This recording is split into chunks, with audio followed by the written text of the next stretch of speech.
రెండు రాష్ట్రాల మధ్య జల జగడాలకు చెక్ పడింది. కృష్ణానది జలాల పంపకాలపై ఏకాభిప్రాయం కుదిరింది. నీటి కేటాయింపుల అంశం కొలిక్కొచ్చింది.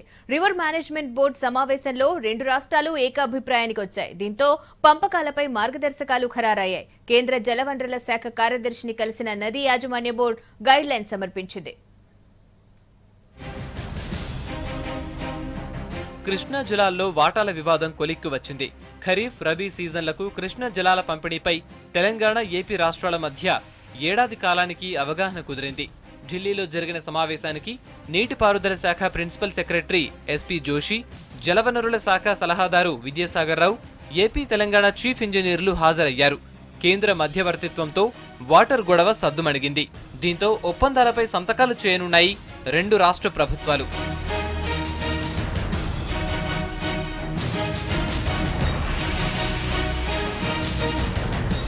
ప్రాజెక్టుల వాటా కేటాయింపులపై లాస్ట్ ఇయర్ విధానాన్ని కొనసాగించాలని నిర్ణయించింది వాటర్ బోర్డు.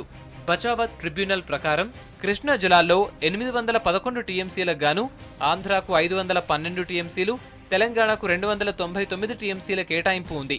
దీన్నే కంటిన్యూ చేయాలని నిర్ణయించారు. నికర జలాలు ఎక్కువైనా తక్కువైనా ఇదే నిష్పత్తిలో వాడుకోవాలని బోర్డు తెలిపింది. నీళ్ల వాడకంపై రెండు రాష్ట్రాలకు స్వేచ్ఛనిచ్చింది. ఏ ప్రాజెక్టు కింద అయినా వాటర్ వాడుకునే హక్కు కల్పించింది. అయితే ఇతర రాష్ట్రాల హక్కులకు భంగం కలగకుండా వాటర్ వాడుకోవాలని కండిషన్స్ పెట్టింది.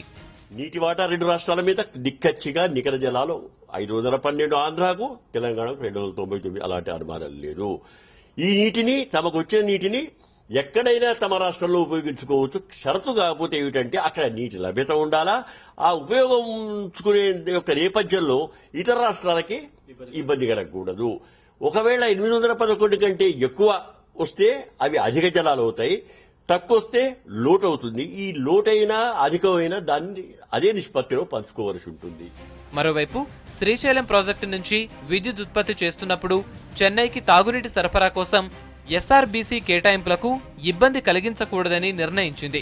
నీటి వాడకంలో గతంలో లాగా తెలుగు రాష్ట్రాల మధ్య గొడవలు రాకుండా రెండు రాష్ట్రాల అధికారులతో ఒక కమిటీ ఏర్పాటు చేసింది.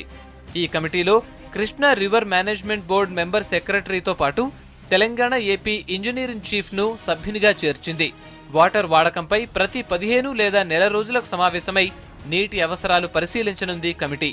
కేటాయింపులతో పాటు నీటి విడుదల చేసిన నీటి వివరాలను కమిటీ నమోదు చేయనుంది. ఫ్యూచర్లో గొడవలకు తావు లేకుండా నీటి పంపకాలు జరిగేలా నిర్ణయం తీసుకున్నాయి రెండు రాష్ట్ర ప్రభుత్వాలు.